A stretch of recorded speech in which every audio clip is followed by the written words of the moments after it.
오늘 우리에게 주신 하나님의 말씀은 이사야서 9장 14절에서 15절, 61장 1절에서 8절까지의 말씀입니다. 제목을 다 함께 읽어보겠습니다. 머리 곧 장로와 존귀한 자와 꼬리 곧 거짓말을 가르치는 선지자를 심판하시는 이유. 아멘. 오늘의 말씀 9장을 읽어보면 이런 말씀이 나오게 됩니다. 13절, 그리하여 그 백성이 자기를 치시는 자에게로 돌아오지 아니하며 만군의 여호와를 찾지 아니하도다. 14절, 그러므로 여호와께서 하루 사이에 이스라엘 중에서 다같이 읽겠습니다. 머리와 꼬리와 종려나무 가지와 갈대를 끊으시리니 그 머리는 곧 장로와 존귀한 자요 그 꼬리는 곧 거짓말을 가르치는 선지자라. 아멘. 표준세번역으로도 읽어보겠습니다. 그러므로 주께서 이스라엘의 머리와 꼬리, 종려 가지와 갈대를 하루에 자르실 것이다. 머리는 곧 장로와 보관들이고 꼬리는 곧 거짓을 가르치는 예언자들이다. 아멘. 여기서 보면 14절에 머리와 꼬리를 하나님께서 반드시 심판하시겠다고 말씀을 하십니다. 14절과 15절에 보면 두 개씩 이어서 이야기를 합니다. 머리와 꼬리, 종려나무 가지와 갈대. 이것은 시적인 표현으로 머리와 종려나무 가지는 같은 뜻이고 꼬리와 갈대는 같은 뜻입니다. 그것을 풀어주시는 말씀의 15절을 보면 그 머리는 곧 장로와 존귀한 자요 그 꼬리는 곧 거짓말을 가르치는 선지자라 라고 하면서 15절이 약간 이해가 안 가는 듯 합니다. 그럴 수도 충분히 있습니다. 보통은 머리와 꼬리라고 이야기할 때는 1차적으로는 머리부터 발끝까지, 처음부터 끝까지라는 뜻입니다. 그래서 다른 말로 하면 기본적으로 전부다 라고 하는 뜻입니다. 모두, 전부, 싹 이런 뜻이죠. 또 한 가지 뜻은 이렇습니다. 여기서 보면 종려나무 가지와 갈대, 이것은 아주 귀한 것과 아주 천한 것을 이야기합니다. 즉, 두 번째 확대된 뜻은 매우 귀한 것들로부터 시작해서 매우 하찮은 것까지라고 하는 겁니다. 이것도 첫 번째 뜻과 모두다라는 전부라는 뜻을 포함하고 있습니다. 이사야서 9장 15절에 있는 이 해석은 그 꼬리에 곧 거짓말을 가르치는 선지자라고 되어 있다는 것이 이상합니다. 여태까지 우리는 왕, 선지자, 다른 말로 예언자, 그리고 마지막으로 제사장은 하나님의 직접적인 기름 부으심을 받은 메시아에 속했습니다. 우리가 메시아 하면 예수 그리스도에 해당하는 말이지만 구약의 원래 뜻은 이 메시아는 부름받은 세 명을 이야기합니다. 직책을 이야기합니다. 그래서 왕도 하나님의 직접적인 선택을 받게 되는 것이고 제사장 또한 하나님의 영원한 언약하에서 하나님께 예배드리는 일을 그리고 가르치는 일을 감당하게 됩니다. 예언자 또는 선지자는 하나님의 직접적인 기름 부으심을 받아서 이것은 어떤 신분에 구애받지 않으면서 이사야처럼 최고위층이 될 수도 있고 미가처럼 최하층 계급이 될 수도 있지만 이것은 모두 어떤 제도권 안에 있는 것이 아니라 제도권 바깥에서 제도권을 초월해서 하나님의 직접적인 지시를 그때그때 받는 매우 특별한 계층을 이야기합니다. 계층이라기보다도 어떤 신분층들이 되죠. 선지자. 어떤 특별한 직책을 의미한다고 할 수 있습니다. 그런데 곧 거짓말을 가르치는 선지자가 원래는 머리여야 되는데 맨 마지막엔 꼬리라는 겁니다. 머리가 아닌 꼬리라고 가리키는 것에는 여러 가지 고대의 개념이 들어가 있긴 합니다. 예를 들어서 뱀을 보면 머리를 반드시 잡아야지만 뱀을 무력화시킬 수 있습니다. 꼬리를 잡으면 굉장히 위험하죠. 뱀과 비슷한 동물들, 예를 들어서 전갈 같은 걸 보면 오히려 꼬리에 매우 힘이 있습니다. 그래서 성서에서도 옛뱀, 곧 마귀라고 하는 것은 고대의 그림들을 보면 하나같이 꼬리에 힘이 있습니다. 그래서 꼬리를 정갈처럼 매서운 창을 표시해서 독을 뿜어내는 아주 무서운 힘으로 그림을 그려내고 있습니다. 뿐만 아니라 동물의 세계에서는 이 꼬리는 단순히 장식품이 아니라 어떤 방향을 결정시켜줍니다. 뱀의 꼬리는 머리가 가는 대로 가지만 예를 들어서 빨리 달리는 짐승들, 예를 들어서 치타라든지 사자라든지 표범 같은 경우는 동물들이 빠르게 움직일 수 있도록 균형을 잡아주는 역할을 꼬리가 한다고 합니다. 그래서 이 꼬리는 매우 중요하고 힘을 상징하기도 합니다. 여기서 그 머리는 곧 장로와 존귀한 자예요. 그 꼬리는 곧 거짓말을 가르치는 선지자라고 하면서 이 제도권 밖에서 모든 것을 초월하여서 그 위에 존재해야 될 이 선지자가 오히려 그 제도권 안에 있는 힘을 가진 권력층에 붙어서 예를 들어서 권력의 머리인 왕이나 일반 백성들의 머리에 해당하는 이 장로의 신적인 정당성을 부여하는, 즉 그들이 이야기하면 하나님의 뜻도 그래요 라고 마치 도장을 찍어주면서 아무런 제재를 받지 않고 행해도 되는 것처럼 그렇게 지지해주고 머리가 가는 방향으로 졸졸 따라만 가는 권력의 하수인과 아첩꾼으로 전락한 거짓 선지자로서 이 꼬리를 이야기하고 있습니다. 그렇게 함으로써 권력과 밀착하면서 그 권력에서 떨어지는 여러 가지 부스러기를 주워 먹는 영적인 거지들, 즉 거짓 선지자로 묘사하고 있다는 겁니다.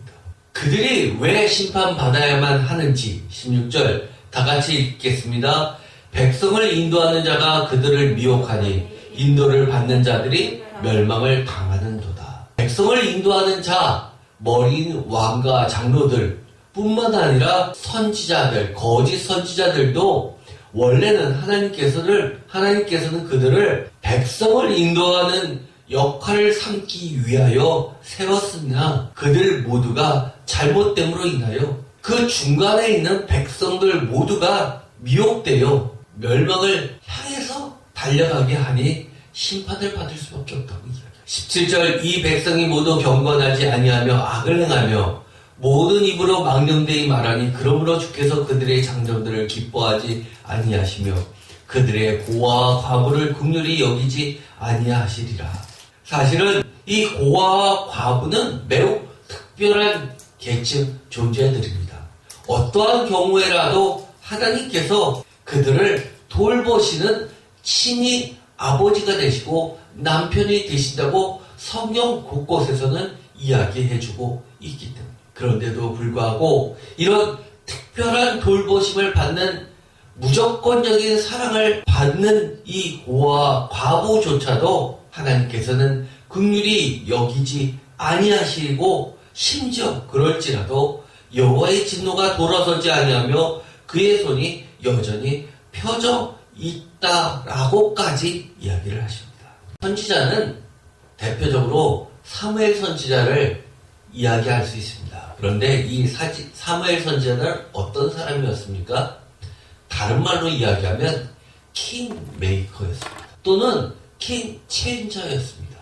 왕을 만들기도 하고 그 왕을 폐위시키고 또 다른 왕을 세울 수 있는 이 시대의 게임 체인저 역할을 이 선지자가 해야만 되는 존재라는 겁니다. 그런데 어떻습니까? 하나님께서 심판을 하실 때는 그들의 사명을 완전히 상실하고 하나님의 목소리에 매우 민감하게 반응하지 못하고 오로지 세상 권력을 쫓아가는 그런 권력의 하수인이 되어서 더 나쁜 것은 악의 하나님의 이름을 정당화시키면서 그것을 부추겼다는 겁니다.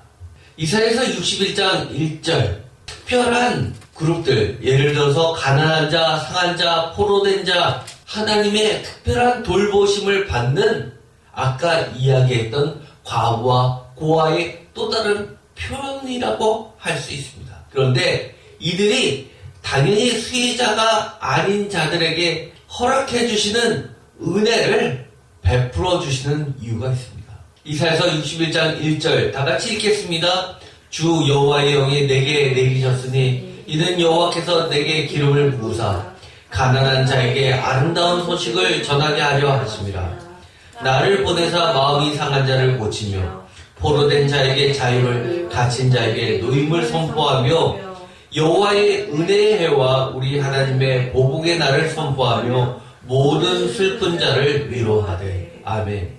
이 1절과 2절은 구약학자가 뽑은 구약 전체에서 가장 중요한 본문이라고까지 할 정도로 매우 중요한 본문이고, 신약에서 특별히 예수님의 등장을 설명해주는 요약된 하나님의 약속의 말씀입니다. 그동안 무시되어 왔던 가난한 자, 마음이 상한 자, 포로된 자에게 드디어 진정한 하나님의 은혜가 선포되는 때가 온다는 겁니다. 그런데 그 은혜의 해는 우리 여호와의 은혜의 해일 뿐만 아니라 우리 하나님의 보복의 날이기도 합니다. 여러분들은 어떠십니까? 하나님이 여러분들에게 늘 은혜를 주셔야만 되는 분으로만 생각하고 계십니까? 혹시 나는 그렇게 생각하는데 하나님은 오히려 보복의 대상으로 보고 계시지는 않을까 생각해 본 적이 없으십니까? 저는 사실 늘 그런 생각을 하고 삽니다. 다른 말로 이야기하면 사도 바울은 두려움과 떨림으로 구원을 바라보고 사는 존재, 종말론적 존재라고 이야기합니다. 마치 구원이 내 호주머니 속에 내가 꼭 쥐고 있으면 절대와 빼앗길 수 없는 것이 아니라는 사실을 깨달아야만 합니다.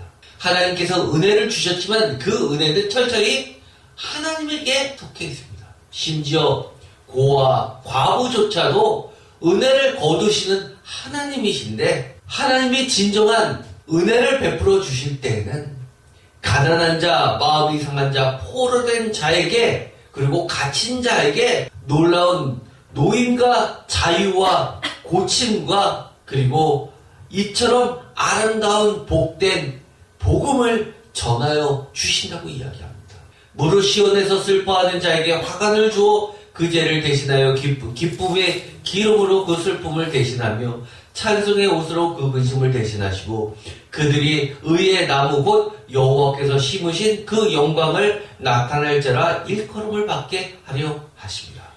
하나님의 보복의 날, 이것은 어떤 자에게는 화관이 주어지는데 어떤 자에게는 화관을 빼앗기고 슬퍼할 수밖에 없게 하시는 날이기도 합니다. 은혜를 주시는 해는 어떤 자에게는 슬픔이 기쁨으로 바뀌는데, 은혜를 입는 자들은 기쁨의 기름으로 그 슬픔을 대신하여 찬송의 옷으로 그 근심을 대신하시고 놀라운 칭호를 주신다는 겁니다. 곧 그들이 의의 나무 곧 다같이 읽겠습니다. 여호와께서 심으신 그 영광을 나타낼 자라 일컬음을 받게 하려 하십니다. 아멘. 여러분들은 사실 성경을 읽으시면서 아마 제가 일일이 물어보지는 않았지만 이 3절을 보면 화관, 기쁨의 기름, 찬송의 옷, 이런 것들에 포커스를 많이 맞췄을 겁니다. 찬송 CCM에서도 그것이 메인이 되어 있습니다. 그러나 가장 놀라운 것은 의의 나무라는 곧 여호와께서 심으신 그 영광을 나타낼 자라는 새로운 칭호를 얻게 된다. 오늘날로 이야기하면 시온에서라는 이야기는 교회에서 뭐라고 일컬음을 받느냐 하면 세인트, 영어로는 세인트가 성자죠. 성인입니다. 즉 거룩한 백성들, 성도라는 칭호를 받게 하신다는 겁니다. 거룩한 칭호, 이 성도의 다른 말 의의 나무, 성도의 존재적 가치는 무엇이라는 겁니까? 여호와께서 심으신 그 하나님의 영광, 그 무엇과도 바꿀 수 없는, 세상에 나타낼 수 없는 하나님의 영광을 성도들을 통해서 나타날 존재라는 칭호를 받게 된다는 겁니다. 이사야서 61장 3절에 복된 거룩한 칭호, 하나님 자신의 영광을 드러낸 의의 열매, 이것을 예수님을 뭐라고 이야기하셨냐면 마태복음 5장 9절에서는 하나님의 아들이라는 칭호로 바꾸어 설명하십니다. 너무나 잘 알고 있는 마태복음 5장에 보면 팔복이 나와 있죠. 어떤 사람이 이게 구복이 아니냐라고 이야기하시는 분들도 계십니다. 그러나 원문을 보면 복에 대해서 이야기하는 건 8가지고 3절부터 10절까지 나와 있고, 이 거룩한 칭호를 받게 되는 복을 받는 자들은 3절부터 10절까지 나와 있게 되고, 그 뒤에 있는 11절과 12절은 이 10절을 꾸며주는 부속절로 나타나 있습니다. 3절부터 10절까지를 8개 팔복이라고 일컬어지는 이유입니다. 여기 보면 둘씩 짝지어서 이야기합니다.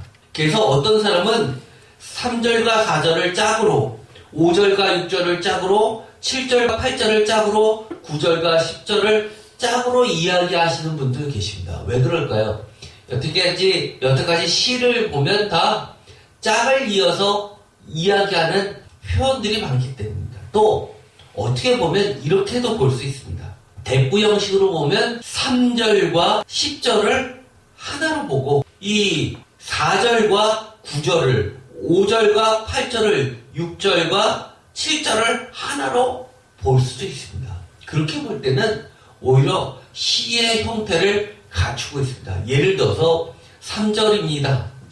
다 같이 읽겠습니다. 심령이 가난한 자는 복이 있나니 천국의 그들의 것이며. 이 말씀은 10절을 읽어보면 이해가 됩니다. 10절 다 같이 읽겠습니다. 의를 위하여 박해를 받는 자는 복이 있나니 천국이 그들의 것입니다. 어떠신가요? 한눈에 들어오시죠?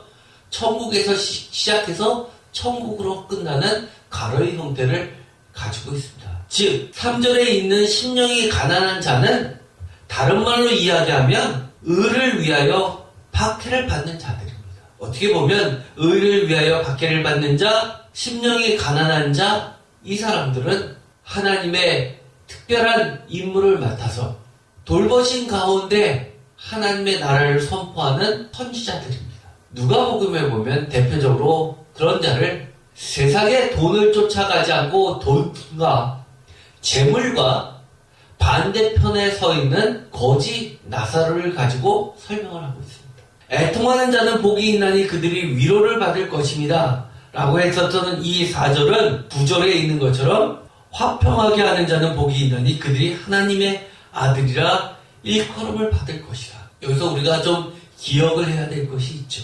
하나님의 아들이라는 칭호입니다.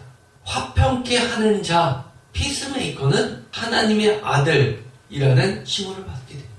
화평케 하는 자, 평화를 이루는 사람, 이거를 평화주의자, 세상에서 이야기하는 그런 것과는 차원이 다릅니다. 대표적인 것이 예수님이 하시는 말씀이 있죠. 평화를 주러 왔다고 착각하지 말라는 겁니다. 내가 세상에 검을 주러 왔다. 예수님이 뭡니까? 화평케 하는 자입니다. 피스메이커입니다. 누구랑요? 세상과 피스메이커가 아니라 하나님과 화평케 하는 자이죠. 오히려 하나님과 화평케 하려다 보니까 아버지와 아들이, 시어머니와 며느리가 서로 반목하는, 갈라서는 일까지도 벌어질 수 있음을 경고하십니다. 하나님의 아들이란 일컬음을 받는 존재, 다른 말로 이야기하면 의의 나무 곧 여호와께서 심으신 그 영광을 나타낼 자인데, 그들이 어떤 역할을 해야 된다는 겁니까? 아까 맨 처음 이사야서 9장 15절에 보면 바로 선지자라는 칭호를 줬는데, 그들이 거짓말을 가르치면서 세상과는 짝을 하면서 하나님과는 반목하는, 오히려 하나님과 화평을 이루면서 세상에 대해서 잘못돼 가는 왕과 장로와 존귀한 자들을, 그리고 백성들을 향하여 그렇게 하면 안 된다라고, 하나님의 길은 이것이다라고 올바른 길을 가게 하는 세상에 미움을 받는 존재이어야 하는데, 오히려 그들은 앞장서서 권력의 하수인으로 머리가 가는 대로 쫓아만 가는 그 꼬리의 역할을 한다는 겁니다.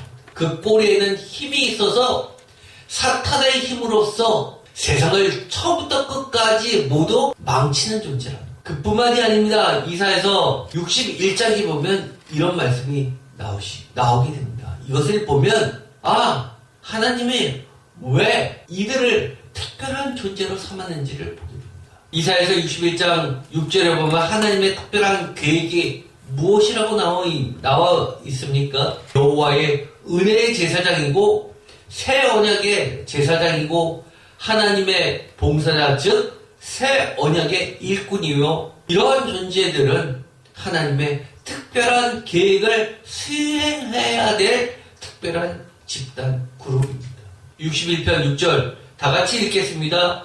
오직 너희는 여호와의 제사장이라 일컬음을 받을 것이라. 사람들이 너희를 우리 하나님의 봉사자라 할 것이며 너희가 이방 나라들의 재물을 먹으며 그들의 영광을 얻어 자랑할 것입니다.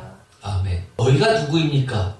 이스라엘 백성들 중에서 레위인입니까? 아니요, 그렇지 않습니다. 여기는 다시금 하나님께서 남은 자를 통해서 불러 세우시고 건설하시는 시온에 사는 모든 백성들입니다.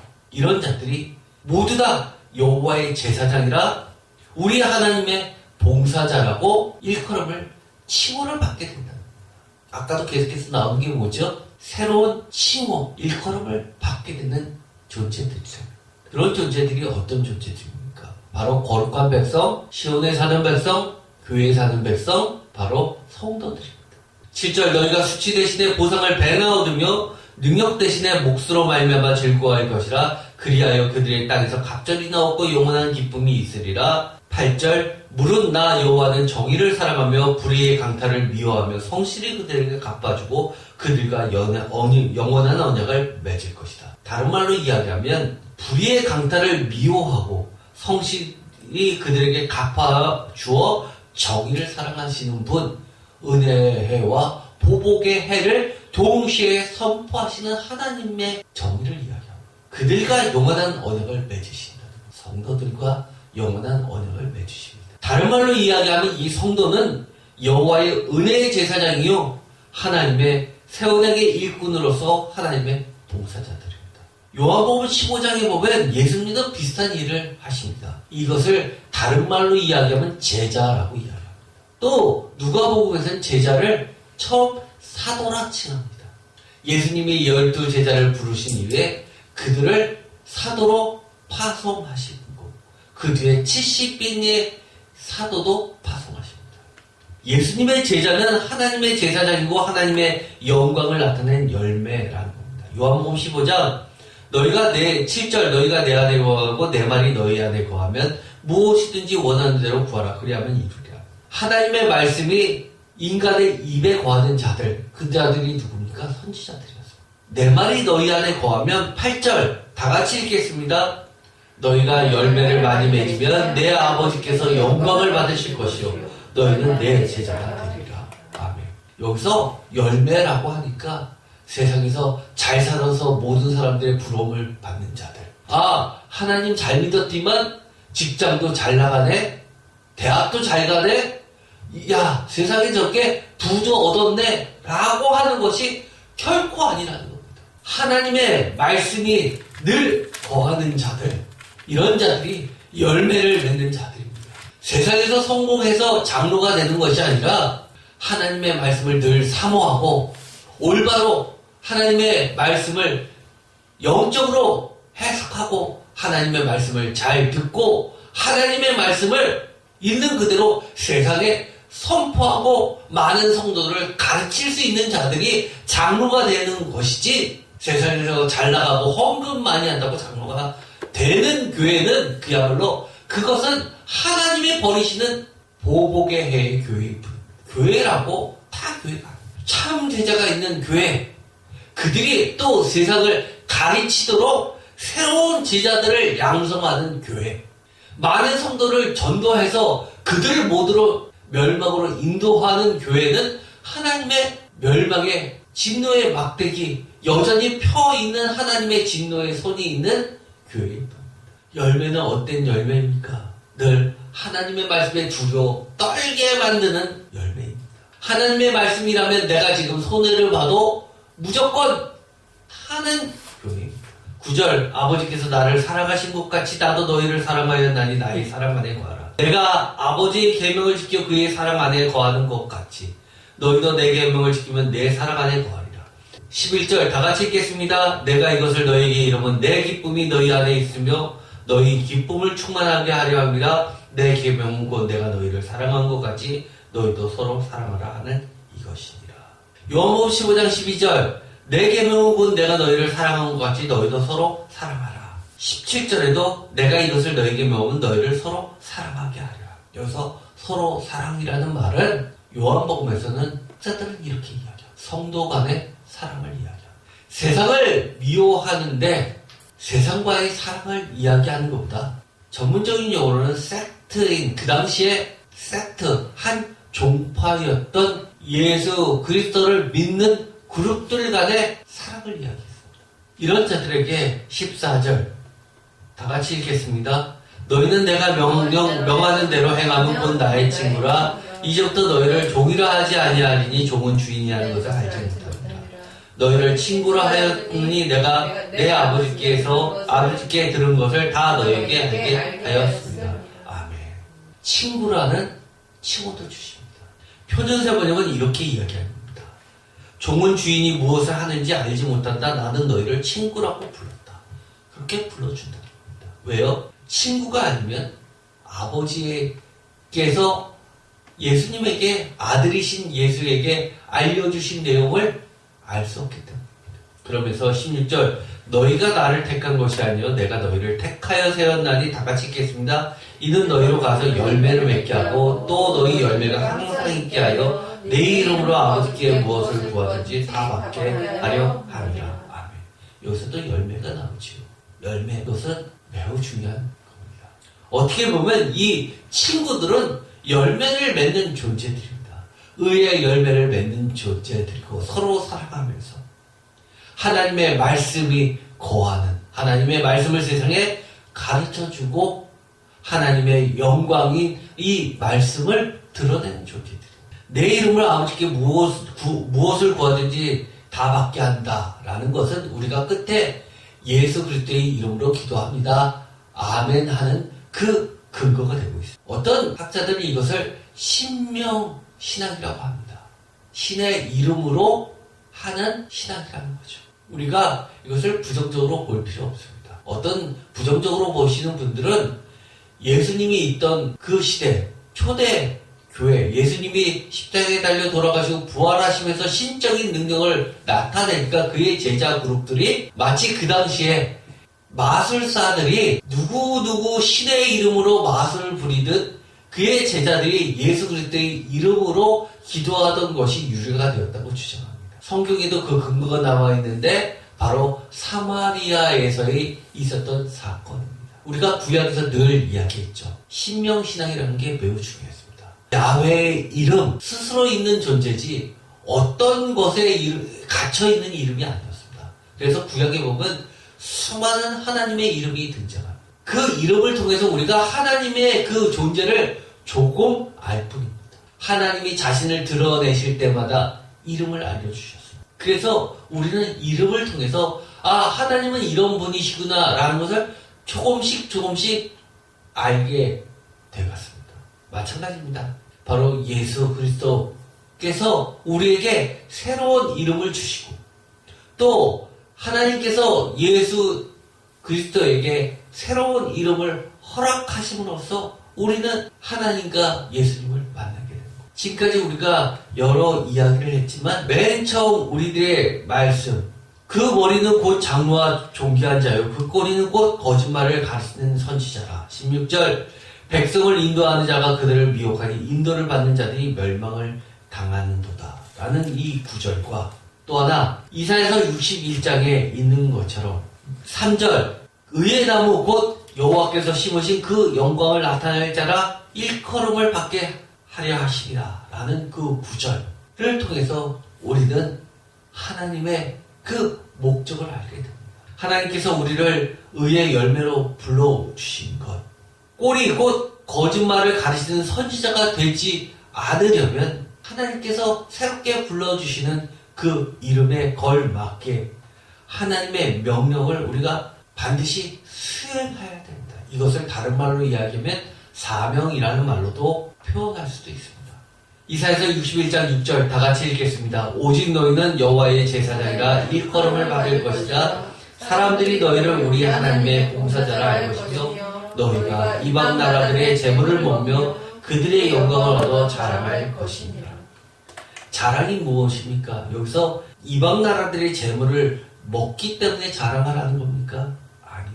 여호와의 제사장, 우리 하나님의 봉사자라는 이 역할을 맡겨주심에 자랑하는 겁니다. 오늘의 말씀을 통해서 우리가 다시 한번 우리의 존재를 깨달았으면 좋겠습니다. 하나님의 말씀을, 예수님의 말씀을 늘 우리 안에 거하게 하는 존재가 되어서 늘 하나님의 말씀을 연구하고 또 두려움으로 떨리면서 그 말씀 앞에 서면서 하나님의 말씀 안에 거하는 존재들이 되어서 나 자신을 가르칠 뿐만 아니라 다른 사람도 하나님께, 예수님께 인도하는 하나님의 예수 그리스도의 제사장이요 또 봉사자요, 더 나아가서 예수님의 참 제자들이 되기를 간절히 축원드립니다. 기도하고 마치겠습니다.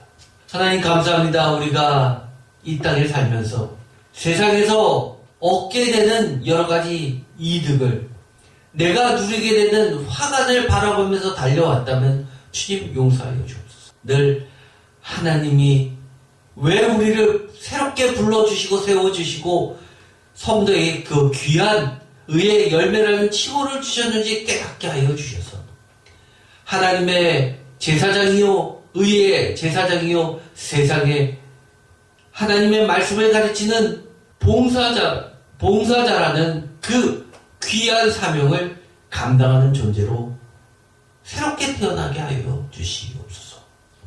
예수님의 제자로서 예수님이 보내준 세상의 사도로서 세상과 짝하지 않게 하시고 오직 하나님의 말씀을 민감하게 깨달으며 들으며 세상과 타협하지 않으면서 나아가는 존재 되게 하여 주옵소서. 예수 그리스도의 이름으로 기도드립니다. 아멘.